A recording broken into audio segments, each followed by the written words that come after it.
ఈ కార్యక్రమ రూపంగా మనందరికీ అందిస్తున్నారు. చిన్నజీర స్వామి వారికి రేపు నవంబర్ 8వ తారీఖుకి 70 సంవత్సరాలు నిండుతాయి.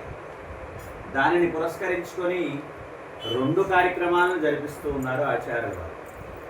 దానిలో మొదటి కార్యక్రమం ప్రతిరోజు సాయంత్రం 6 గంటలకి అందరం ఎవరో ఒకరి గృహంలో ఇలా సత్సంగ గోష్ఠిని ఏర్పాటు చేసుకొని విష్ణు సహస్రనామ పారాయణ చేసి అందరం కూడా పరమాత్మని ఆ సమయంలోనే మనము ప్రార్థిస్తే మనందరికీ కూడా విశేషంగా విరాట్ స్వరూపమైనటువంటి విష్ణువు యొక్క అనుగ్రహణ మనందరికీ లభిస్తుందని ఆచార్యులు ఈ కార్యక్రమాన్ని ఏర్పాటు చేశారు. దీన్ని సత్సంగమము అనేటువంటి ఒక కార్యక్రమంతో ప్రతిరోజు సాయంత్రం 6ంటికి ఎవరో ఒకరి ఇంట్లో అలా ఏర్పాటు చేసుకొని ఇలా విష్ణు సహస్రనామ పారాయణ, ఏదో ఒక సంకీర్తన ఏది వస్తే అది సంకీర్తన, తర్వాత మంగళహారతి అలా ఇవ్వాలని ఒక కార్యక్రమాన్ని ఏర్పాటు చేశారు. ఇలా విష్ణు సహస్రనామాన్ని 90 రోజులు చేయాలని నిర్ణయించున్నారు. ఆ 90 రోజుల్లో మనం కొంచెం జరిగిపోయే రోజులు కూడా కొన్ని. మన 29/7 నెల నుంచే ఈ కార్యక్రమం, జూలై నుంచే కార్యక్రమం జరుగుతుంది. ఎప్పటిదాకా జరుగుతుందయా అంటే 26/10వ నెల వరకు జరుగుతుంది. ఇలా 90 రోజులు ఈ కార్యక్రమం జరుగుతూ ఉంటుంది. ఇక 2వ కార్యక్రమం వచ్చేసరికి శ్రీరామ హృదయం అనేటువంటి ఒక కార్యక్రమాన్ని పెట్టారు. చిన్నజీర స్వామి వారి ఆరాధ్య పెరుమాళ్ళు సీతారామ లక్ష్మణ హనుమ సమేత శ్రీరామచంద్రమూర్తి. వారిని ఒకనాడు దొంగలు తీసుకొని వెళ్తే, అంటే ఎందుకు తీసుకెళ్ళారయ్యా దొంగలు అంటే, ఆ స్వామివారేమో అంతకుముందు ఒక భక్తుడు వచ్చి అమెరికా నుంచి, స్వామి మీ సేవలన్నీ కేవలం భారత్లోనే అందిస్తున్నారు, మేము కూడా ఎన్ఆర్ఐలుగా అమెరికాలో పోయి ఉన్నాము, మరి మాకు కూడా వచ్చి అనుగ్రహణ ఇవ్వండి స్వామి అంటే, స్వామివారు కొన్ని ఎత్తులకు కొన్ని నియమాలు ఉంటాయ్యా, మేము సముద్రాలు దాటి రాకూడదు అని వారికి చెప్తే సరే అని వారు వెళ్ళిపోయిన తర్వాత మరుసటి రోజు వీరు మాయమైపోయారు. ఎవరు? సీతారామచంద్రుడు. అలాగే ఉంటారు, అంటుంటారు స్వాములు. వారిని ఏం చేశారు, ఆ రోజు అక్కడ ఉన్నటువంటి దీపావళి అయిపోయింది, అందరూ ఉన్న తర్వాత ఆ దీపావళి తరువాతే దొంగలు వచ్చి ఆశ్రమం సీతానగరంలోనే మనం పోయాం కదా, ఆ ఆశ్రమంలోనే ఇప్పుడు చెప్పాను కదా దొంగలు పడుతుంటారు ఎక్కువ వేడని, ఆ దొంగలు వచ్చి ఆ పెరుమాళ్ళను తీసుకొని వెళ్ళిపోయారు. తీసుకొని వెళ్ళి 3 రోజులు వారు అందలేదు. అందకపోయేసరికి వీరే వారి పెరుమాళ్ళు, ఆరాధ్య పెరుమాళ్ళు సీతారామ లక్ష్మణ హనుమ సమేత శ్రీరామచంద్రుడు గోదారంగం అన్నారు. వీరు ఆచార్యులు వారు, వీరు ఎక్కడికి వెళ్తే వారి వెంట ఆచార్యులు వారు నడుస్తాం. అలా అక్కడ ఏం జరిగిందయా అంటే, ఆ దొంగలు అలా తీసుకొని వెళ్ళేసరికి 3 రోజులు స్వామివారు పచ్చి గంగను కూడా ముట్టకుండా ఉపవాసం చేశారు. ఏమని ఉపవాసం చేశారు? భగవంతుడు నా మీద అడిగి వెళ్ళిపోయాడు అంటే, ఈ పెరుమాళ్ళు వీరి తాతయ్య గారి దగ్గర నుంచి వచ్చారు, అంటే పెద్దజీయర స్వామి వారి దగ్గర నుంచి వచ్చారనమాట. వారు సేవించిన తర్వాత, వారి కాలం చేసిన తర్వాత చిన్నజీయర స్వామి వారికి ఇచ్చారు. అలా కార్యక్రమం జరుగుతుండగా ఆ దొంగలు వెళ్ళిపోయారు. దొంగలు తీసుకొని వెళ్ళారు. అక్కడ ఉన్నటువంటి కోటేశ్వరరావు అనేటువంటి ఒక ఎస్ఐ ఆ ప్రాంతాన్ని అంతా జల్లెడి పెట్టి, ఇక ఉన్నటువంటి పెద్ద పెద్ద వాళ్ళందరూ వచ్చి, ఎస్పీలు డిఎస్పీలు అందరూ వచ్చి, స్వామి ఆ విగ్రహాలే కదా మనం మళ్ళీ ఎక్కడోసారి తెచ్చుకుందాం అని చెబుతుంటే, ఆ విగ్రహాలు వస్తేనే మేము ఇక్కడ ఉంటాము, లేకపోతే ఆయనతో పాటే వైకుంఠానికి చేరతాము అని నిర్ణయం తీసుకున్నారు. అలా నిర్ణయం తీసుకున్న తర్వాత 3వ రోజుకు భయపడి ఆయన పెరుమాళ్ళు ఆ పక్కనే, ఆశ్రమం పక్కనే ఉంది, ఆ పక్కన ఉన్నటువంటి ముళ్ళ పొదల్లో ఉన్నారు. ఆ ఎస్ఐ గారు, కొత్తగా వచ్చినటువంటి కోటేశ్వరరావు అనే ఎస్ఐ గారు ఆ పెరుమాళ్ళను తీసుకొని ఉన్నటువంటి కోర్టులో కొన్ని ప్రొసీడింగ్స్ ఉంటాయి కదా, దొరికిన వస్తువుని కోర్టుకు సబ్మిట్ చేయాలి. అలా స్వామికి చూపించి అక్కడి కోర్టు నుంచి చిన్నజీయర్ స్వామివారికి తెచ్చిచ్చారు. అలా దానికి గుర్తుగా అప్పుడు చిన్నజీయర్ స్వామివారు, ఏమయ్యా నువ్వు ఆ భక్తులు వచ్చి అమెరికా రమ్మన్నందుకు నేను రాను అన్నందుకు నువ్వు నా మీద అలిగి బయటికి పోతావా? నువ్వు ఇలా బయటికి పోవద్దు, నువ్వు ఎక్కడికి వెళ్దామంటే అక్కడికి వెళ్దాం అని అప్పటి నుంచి ఆచార్యుల వారు దేశ విదేశాలన్నీ తిరుగుతున్నారు. ఏ భక్తుడు అయితే వచ్చి, ఆస్ట్రేలియా భక్తులు వచ్చి స్వామి మీరు రండి అంటే వెళ్తారు, అమెరికా భక్తులు వచ్చి రమ్మంటే వెళ్తారు, లండన్ భక్తులు, కెనడా భక్తులు, ఆస్ట్రేలియా ఎక్కడ దేశాల నుంచి భక్తులు వచ్చి స్వామివారిని అడిగితే ఓహో పెరుమాళ్ళకి ఇష్టం ఉంది కనుక వాళ్ళు వచ్చి అడిగారు కాబట్టి వారితో కలిసి వెళ్తూ ఉంటారు. అది ఒక చరిత్ర. అప్పటి నుంచి 33 పర్యాయాలు 33 సంవత్సరాలు అయినప్పటికీ ఆ ఎస్ఐ గారు ఎప్పుడైతే కోటేశ్వరరావు అనేటువంటి ఎస్ఐ ఆ పెరుమాళ్ళని తీసుకొని వచ్చారో ఆయన చేతే ఇప్పటికీ 1008 కలశాలతోటి అభిషేకం చేస్తారు. ఏది మనకి దీపావళి అయిపోయిన తర్వాత ఆ ఎస్ఐ గారి చేతే ఆ కార్యక్రమాన్ని చేపిస్తూ ఉంటారు ఇప్పటికీ 33 సంవత్సరాల తర్వాత కూడా. అలాంటి కార్యక్రమం రేపు జరగబోతోంది. నవంబర్లో స్వామివారి దీపావళికి ఆయనకి తిరునక్షత్రం తరువాత ఆ కార్యక్రమం జరుగుతూ ఉంటుంది. ఆ కార్యక్రమంలో అలా సమన్వయం చేస్తూ ఉంటారు. మరి అంత గొప్ప రామచంద్రుడికి సహస్ర కలశాలతోటి అభిషేకం చేస్తూ ఉంటారు ఎప్పుడు. కానీ ఈ సంవత్సరం ఏం చేశారంటే వినూత్నంగా ఆ సహస్ర కలశాలు, ఆ తీర్థాన్ని సమర్పించేటువంటి ఆ కలశాలన్నీ కూడా మన దేశంలో ఉన్నటువంటి మారుమూల ప్రాంతాలకు కూడా పంపిస్తున్నారు. పంపించి అవి కొన్ని రోజులు మాత్రమే మన గ్రామాలకు వస్తాయి. ఆ కలశాలను తీసుకొని మనము మన ప్రాంతాల్లో, మన గ్రామాల్లో రోజుకొక ప్రాంతంలో తిరిగి మనము రామనామాన్ని స్మరణ చేస్తూ అక్షంతలు తయారు చేస్తుంటాం కదా, ఆ అక్షంతలని ఆ కలశాలలో వేయాలి. ఎన్ని వేయాలనేది నియమం లేదు, ఎన్ని వేయగలిగితే అన్ని, అవన్నిటినీ ఒక చోట పోరోగు చేసి ఒక శనివారం పొంగలు పెట్టుకొని ఆ భక్తులందరూ దానిని స్వీకరిస్తారు. అలా ఆ కలశాలను తాకి మన మనస్సులలో ఏ కోరికలు ఉంటే ఆ కోరికలను ఆ కలశాలకు విన్నవించవచ్చు.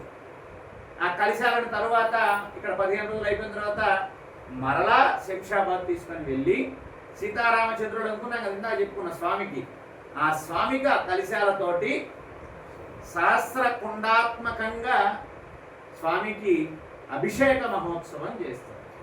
అంటే ఆ కలశాలు మన దగ్గరికి వస్తున్నాయి ఈ సంవత్సరం, ఎప్పుడు రావు. ఈ సంవత్సరం అలా అనుగ్రహం ఇచ్చారు పరమాత్మ ఆ సీతారామచంద్రుల అనుగ్రహణతో. అవి 2 కార్యక్రమాలు ఆచార్యుల వారు నిర్దేశన చేశారు. ఒకటి అందరము ఒకరి ఇంట్లో కలిసి విష్ణు సహస్రనామ పారాయణం, రెండవది కలశాలు మన దగ్గరికి వచ్చిన తర్వాత నగర యాత్ర మనం చేస్తూ, మనం అలాగే నగరయాత్ర మనం ఎప్పుడు ఏకాదశికి చేస్తున్నాం కదా, అలాగే ఏదో పల్లెటూరికి ఏదో ఒక రోజున మనం వెళ్ళి మనకు అవకాశం ఉన్నటువంటి రోజుల్లో ఎప్పుడు పడితే అప్పుడు, దానికి నియమం ఏం లేదు, ఒక 10 రోజులు 15 రోజులు మన దగ్గర ఉంటాయి. అంటే అన్ని గ్రామాలు తిరగాలి కాబట్టి మనకి ఇచ్చి మన కాడికి వేరే వాళ్ళకి అలా పాస్ ఆన్ అవుతూ వెళ్తూ ఉంటుంది. అలా వెళ్ళేలోపు మన ప్రాంతానికి వస్తే మనము కూడా ఆ కార్యక్రమంలో ఒకసారి పాల్గొనుందాం. ఈలోపు మనం శ్రీరామ నామముతోటి బియ్యాన్ని ఏరి పక్కన పెట్టుకుందాం. ఎందుకంటే 1-2 రోజులు మన దగ్గర కలశం ఉందనుకోండి, ఆ ఒక్క రోజులోనే మనం అన్నీ వేయలేం కాబట్టి బియ్యాన్ని మనం కలశంలాగా మనం రోజు చేసేటువంటి బియ్యం వేరేటప్పుడు చేసేటప్పుడు మనకు శక్తి కొలది మనం ఎన్ని చేయగలిగితే రామ నామాన్ని స్మరణ చేస్తూ రామ్ రామను శ్రీరామను ఎలా అయినా రామ మంత్రాన్ని స్మరణ చేస్తూ ఆ బియ్యపు గింజల్ని పక్కన పెట్టుకొని ఉంటాం. కలశం మన దగ్గరికి వచ్చినప్పుడు ఆ కలశానికి సమర్పించి కలశాన్ని తాకి మన మనస్సులో ఉన్నటువంటి మంచి కోరికను ఆ కలశానికి విన్నవిస్తాం. ఆ కలశాలను తీసుకొని వెళ్ళి అక్కడ శంషాబాదులో ఆ కలశాలతోటి అభిషేక మహోత్సవం చేస్తారు. అది విశేషమైనటువంటి కార్యక్రమం. చాలా సులభంగా చేస్తుంటారు ఏ కార్యక్రమమైన ఆచార్యుల వారు. ఖర్చులతో కూడుకున్నవి, హడావిడి చేసే కార్యక్రమాలను ఎప్పుడు చేయరు. ఎంతో సున్నితంగా సౌలభ్యంగా మనందరికీ అందుబాటులోకి రావాలి. ఏ కార్యక్రమం చేసినా అలాగే చేస్తారు. అందరికీ అందుబాటులోకి రావడమే కార్యక్రమం యొక్క ముఖ్య ఉద్దేశం. ఇది అందరికీ తెలియచేయండి. మేము కూడా గ్రూప్లో వాయిస్ మెసేజ్ పెడతాం. అలా జరుగుతూ ఉన్నాయి కార్యక్రమాలు. మేము కూడా ఈ మధ్య రామాయణ పారాయణ కార్యక్రమంలో భాగంగా మన గురువారం భద్రాచలం వెళ్ళి అక్కడ భద్రాచలంలో దాదాపు ఒక 60 మంది భాగవత గోష్ఠి పెద్ద పెద్ద స్వాములు అందరితో కలిసి రామాయణ వైభవాన్ని, రామాయణంలో ఉన్నటువంటి విశేష ఘట్టాలను 2 రోజులు ప్రవచనం చేశారు. అక్కడ ఉన్నటువంటి రామనారాయణుడు ఆలయంలో ఉన్న ప్రధాన అర్చకులైనటువంటి స్థలసాయి స్వామి కూడా వచ్చి అందరికీ అనుగ్రహణ భాషణ ఇచ్చారు. ఎంతో విశేషంగా రామనామాన్ని వైభవంగా అక్కడ సేవించారు. ఆ తర్వాత నారసింహస్వామి మమ్మల్ని ఎప్పుడు అనుగ్రహిస్తూనే ఉంటారు. ఎప్పుడు అక్కడి నుంచి ఒక 80 కిలోమీటర్ల దూరంలో, అంటే మనుగూరు అవతల ఉంటుంది మల్లూరు హేమాచల లక్ష్మీ నారసింహస్వామి. మీకు చెప్తుంటాం అప్పుడప్పుడు. నరసింహస్వామి చూడటానికి ఎలా ఉంటారు? ఉగ్రంగా ఉంటారు. ఉగ్రంగా ఉండే ఆయన నకలు శిఖములు వాడి నుంచి రౌద్రంగా ఉంటారు కదా. అలా ఉన్నటువంటి స్వామిని మేము అదే చెప్తుంటాం. ఏమని చెప్తుంటాం?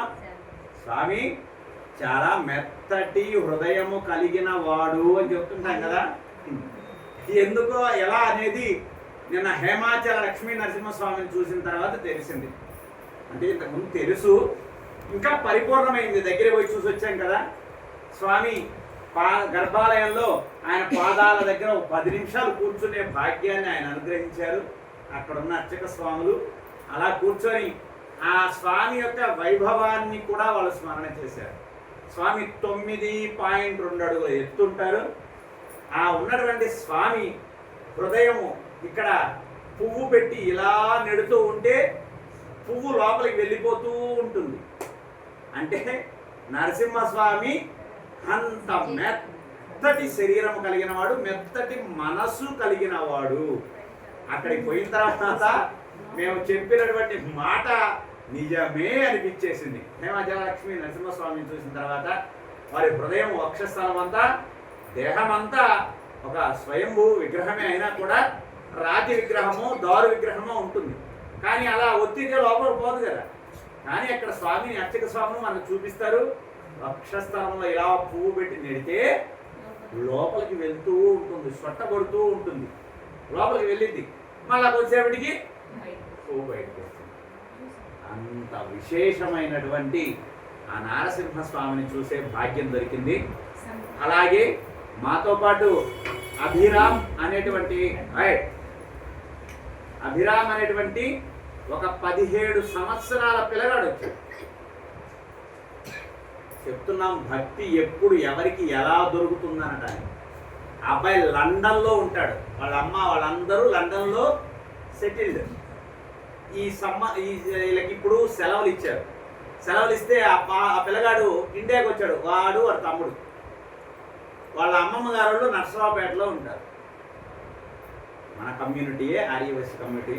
పిల్లవాడు 17 సంవత్సరాల పిల్లవాడు లండన్లో ముగ్గులు పెడతాడు, స్వామికి పూలు కడతాడు, గారెలు వేస్తాడు. మనం కవర్ ఉంటే కానీ గారె వేయలేము, అతను చేతి మీదే గారేస్తాడు. ఎన్నో విశేషమైనటువంటి వైభవం కలిగినటువంటి పిల్లగాడు. 17 సంవత్సరాలు. వాళ్ళ అమ్మ నాన్నకి ఎవరికి ఈ వైష్ణవ సాంప్రదాయం లేదు. ఆ అబ్బాయికి అబ్బింది. లండన్లో ధనుర్మాసం, మనం ఇక్కడ ధనుర్మాస కార్యక్రమం చేస్తుంటే ఇక్కడ మనం చలికాలంలో చేస్తాం కదా, వాళ్ళకి -డిగ్రీలో ఉంటుందంట చలి. ఆ టైంలో లెగిసి ఆ పిల్లగాడు ఆ చలి నీళ్ళు పోస్తాడు. మైనస్లు అంటే ఇంకా నీళ్ళు ఎలా ఉంటాయి? జిల్లంటూ ఉంటాయి.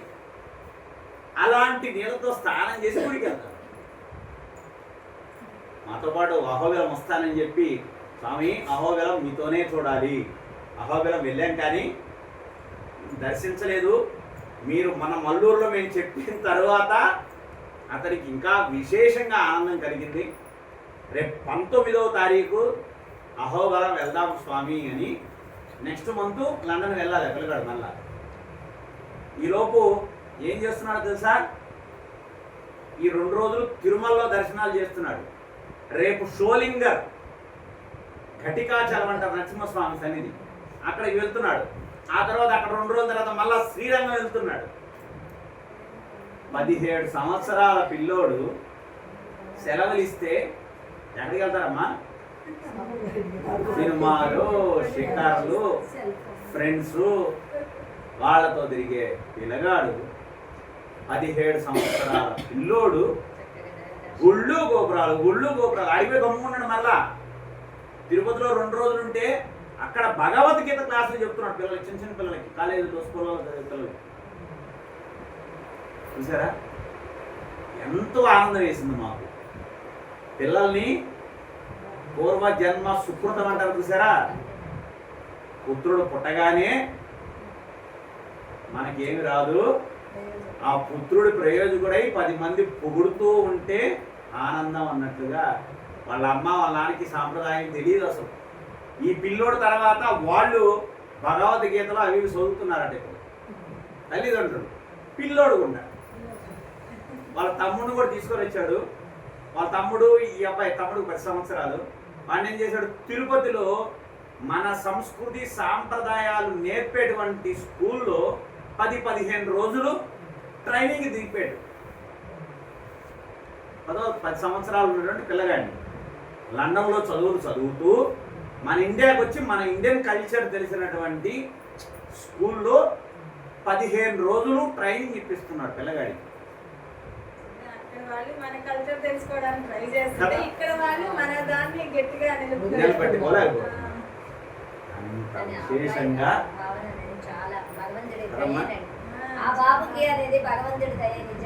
ఈ మధ్య మేము ఫోటో పెట్టాం, ఈ మీద పండుకొని నిద్రపోతున్నాడు చూసారా, స్టేటస్ లో పెట్టాం. వీడియోలు ఉందా? అన్న ఉందా?